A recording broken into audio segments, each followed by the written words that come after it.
प्रश्न नंबर 3 में दिया गया है, निम्नलिखित पर अखबार के लिए रिपोर्ट लिखें। जलियांवाला बाग हत्याकांड और साइमन कमीशन। इन दोनों के बारे में किसी भी न्यूज़पेपर वाले के पास में एक अखबार के लिए रिपोर्ट तैयार करना है, यानी कि संपादक के पास में आपको जलियांवाला बाग हत्याकांड और साइमन कमीशन के बारे में लिखना है। तो चलिए हम इनका आंसर देखते हैं कैसे लिखना है। सबसे पहले आप इनका सजावट इस तरह से करेंगे जैसे कि आप देख पा रहे हैं। संपादक महोदय हिंदुस्तान टाइम्स दिल्ली लिखा गया है। आप किसी भी अखबार का नाम दे सकते हैं और किसी भी स्थान का नाम दे सकते हैं, बाकी घटना आपको इसी तरह से लिखना है जैसे जिस फॉर्मेट में सजाया गया है। महाशय, 13 अप्रैल 1919 की शाम को जलियांवाला बाग में भयंकर हत्याकांड हुआ। इस अमानवीय कार्य में हजारों निर्दोष व्यक्तियों को मौत के घाट उतार दिया गया। घटना इस प्रकार घटी। 13 अप्रैल को वैसाखी के दिन लगभग 20,000 लोग, जिसमें स्त्री पुरुष और बच्चे शामिल थे, जलियांवाला बाग में एकत्रित हुए। शांतिपूर्ण तरीके से सभा चल रही थी। जनरल डायर, जो जालंधर डिवीज़न का कमांडर था, सेना लेकर वहां पहुंच गया। बिना किसी चेतावनी के उसने गोली चलाने का आदेश दे दिया। लगभग 10 मिनट तक गोली चलती रही। प्राप्त जानकारी के अनुसार 1,000 लोग मारे गए, लेकिन अंग्रेजी सरकार ने अपनी सरकारी रिपोर्ट में 379 व्यक्तियों के मारे जाने की सूचना दी। इस घटना की सूचना से लोगों का आक्रोश अंग्रेजी सरकार के प्रति बहुत बढ़ गया है।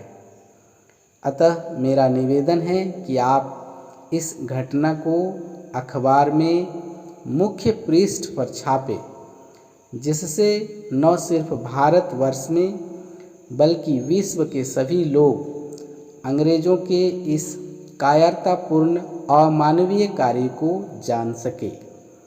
अंग्रेजी सरकार, जो जनरल डायर को ब्रिटिश साम्राज्य का रक्षक कहकर पुरस्कृत कर रही है, उसे दंडित किया जाए। जय हिंद। और फिर दाहिने तरफ में आपको जैसे देख पा रहे हैं भवदीय क ख ग ऐसे लिखा हुआ है, ऐसे ही लिख देना है।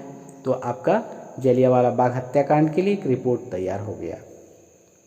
अब दूसरा जो ख नंबर में है, साइमन कमीशन के लिए आपको कैसे रिपोर्ट तैयार करना है, जैसे कि देख पा रहे हैं बिल्कुल इसी तरह से संपादक नवजागरण या प्रभात खबर जो लिख सकते हैं, कलकत्ता दिया है, आप जगह का नाम जो लिख सकते हैं।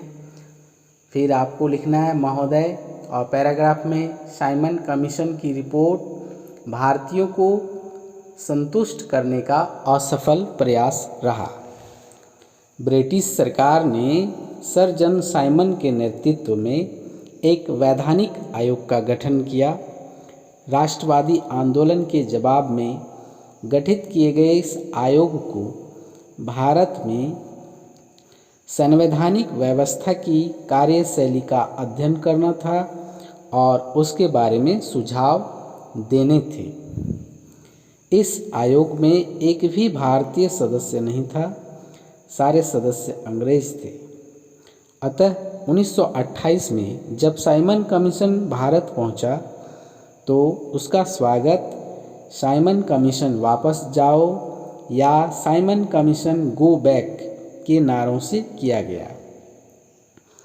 अतः मैं निवेदन करता हूं कि साइमन कमीशन की रिपोर्ट को महत्वहीन और भारतीय भावनाओं पर किया गया आघात बताएं।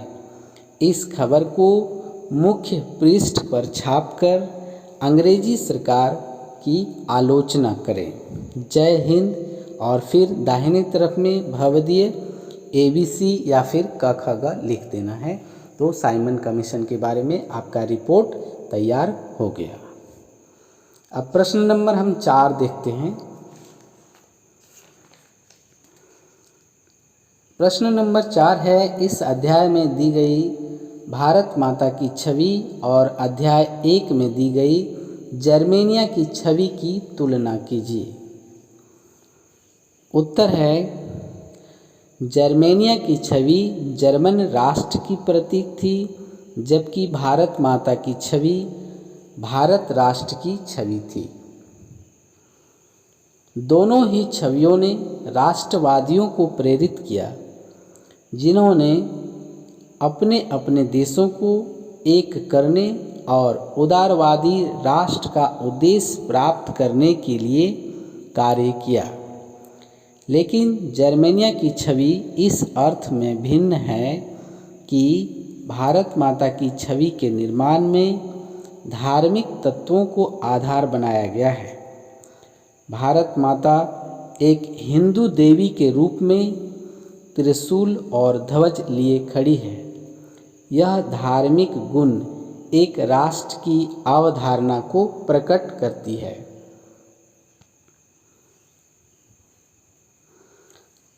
अतः भारत माता की छवि आज़ादी के पूर्व भारत में अप्रत्यक्ष रूप से सांप्रदायिकता को फैलाने का कारण बनी। इसके विपरीत जर्मेनिया की छवि ने ऐसे किसी विवाद को जन्म नहीं दिया।